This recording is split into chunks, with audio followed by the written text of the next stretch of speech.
Hey, it's Rico under Foster White, Foster the Persex, Foster23, really whatever you want to call me.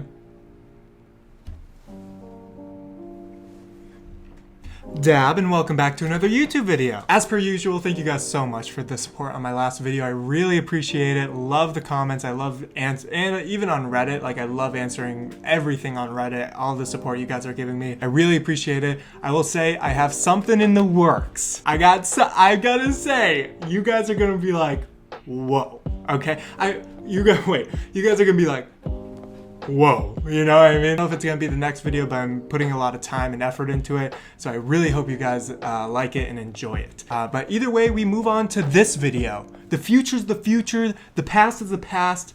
Let's focus on the present. And the present is the top 5 most underrated cards in the Binding of Isaac 4 Souls. It took me a bit to find what I consider the top 5 most underrated cards in 4 Souls. I have some honorable mentions. Also, let's just get right into the video. If you guys aren't subscribed, please subscribe and leave a like. And mostly, if anything though, if you don't want to do those things, I completely understand. Leave a comment, because as you can see, I love talking. Talk.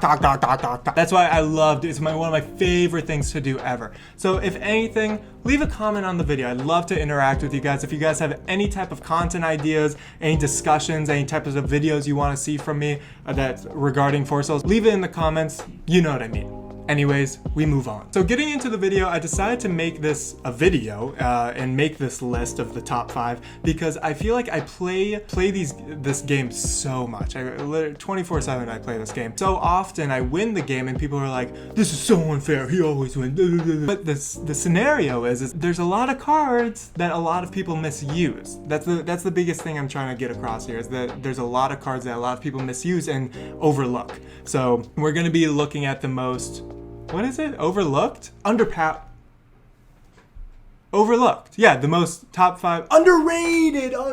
We're gonna be looking at the top 5 most underrated cards that I think have extreme use to them. Our first honorable mention is the battery. The battery is actually one of my favorite items, not only because I think it's really useful, but also it's also just another thing I'm able to tap, you know, like it's so much fun with active items being able to tap shit. If you're Maggie, for example, and you prevent a damage to yourself and you're like, oh, blah, blah, blah, this item's so bad, pow, you have another charge of it. You have the D6, pow, you have another charge of it. And I know they've reworked a lot of these Eternal items in the new game, or the second edition of the game. But right now, in this version of the game, it is very useful to be able to use something, your Eternal item on your turn, and then use your Eternal item on other people's turn too, and the battery does that for you. Moving on to our second honorable mention, we have Polydactyly. I think the biggest thing here is people look at this item and they think to themselves like, oh, it's really it's just like gain 1 damage for the first attack roll of your turn.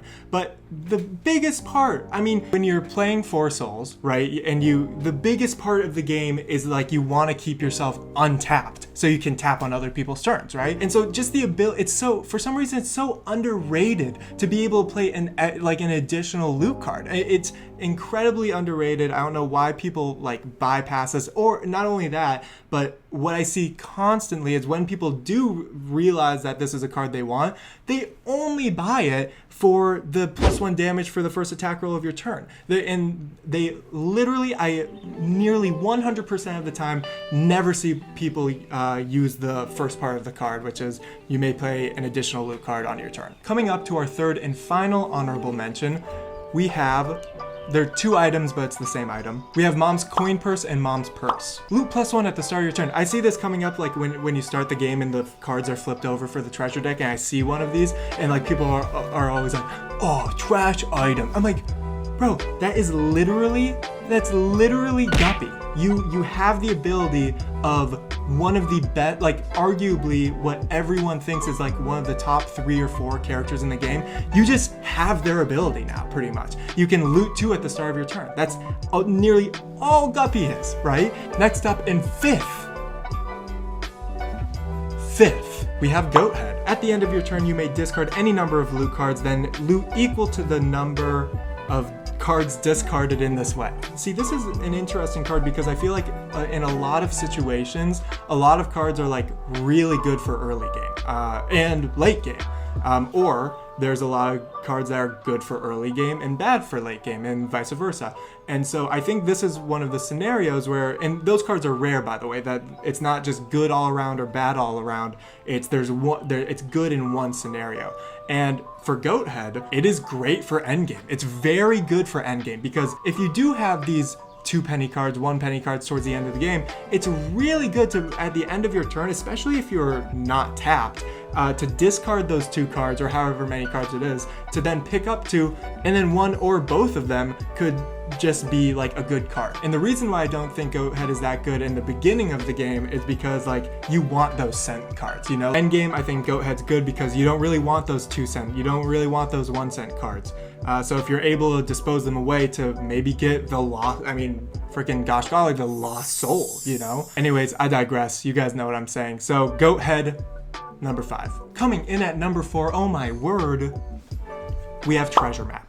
Shit. It's called the map. We have the map. It's so underrated that I actually don't even know the name of it. At the end of your turn, look at the top 4 cards of the monster deck. You may put them back in any order. I think this is fine early game, really good late game. And I think that's kind of for obvious reasons, but I think when it comes to like end game, S tier item. So good. And originally also, I didn't know about this. Like anyone else, I never bought this card because I was like, this card's trash. And then I will say this is only off of 1 game, but I think it would make sense for any other type of 4 Souls game you played late game. I had gotten this because I got the top treasure. It was the map. And I had 3 souls. The person next to me had 3 souls. The person next to me had 3 souls. Next soul wins the game. All of the bonus souls are off the table. We all have them. And so the thought was, if 2 or 1 of the 4 were a boss or soul card, I could just make it so I would draw the soul card. Like I could make it so he gets Pooter. I could make it so he gets Boil, and then I could make it so I get Conquest. Or I could make it so someone gets a curse card. I could make it so someone gets blah blah blah, and then pow, I get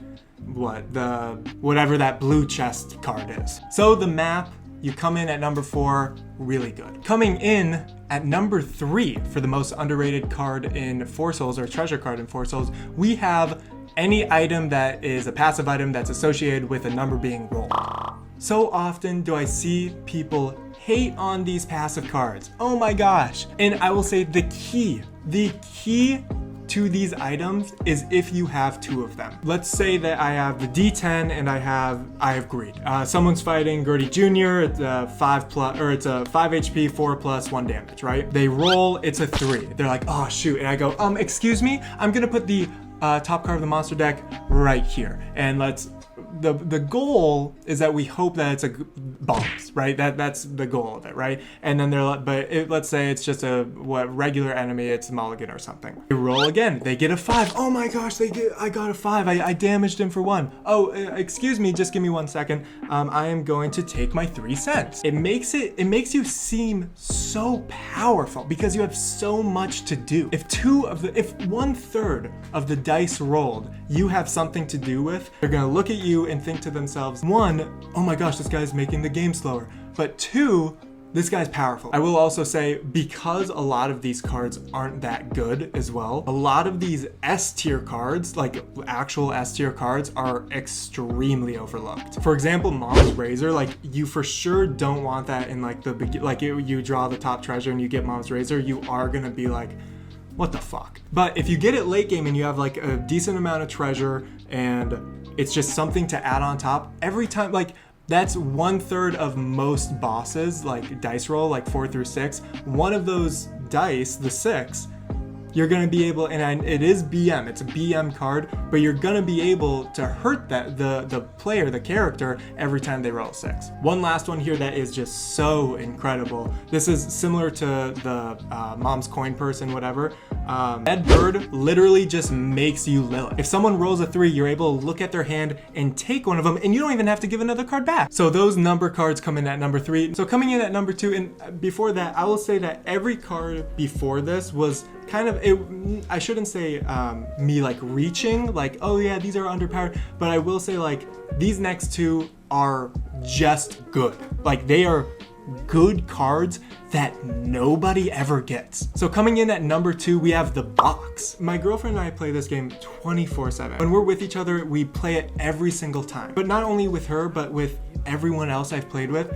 so many instances where I have won the game solely because of the box. There's so many cards in the game that help you defeat an enemy or defeat a boss, like Bombs, Soul Hearts, Dice Shards, the Chariot, Strength, Empress, the Lovers, Hierophant. If you get a couple, like 2 or 3 of those like really good cards and you have them in your hand, you usually, unless you have Polydactyly or the belly button, you have to pick in your head, oh, which one am I gonna like be playing? Like which 2 am I gonna play? Which one am I gonna keep for myself? There have been so many situations where I have 5-cent card, 3-cent card, 4-cent card, strength, blah, blah, blah, blah, blah, blah, blah, blah. You're able to play all these offensive and defensive and even like the met item, like even the pills, you know, like you're able to play all of that. And you're able, if you have 2 butterbeans, you don't have to tap to prevent someone's butterbean. You can just play the butterbean, as many butterbean, yeah, and everyone can get a butterbean, period.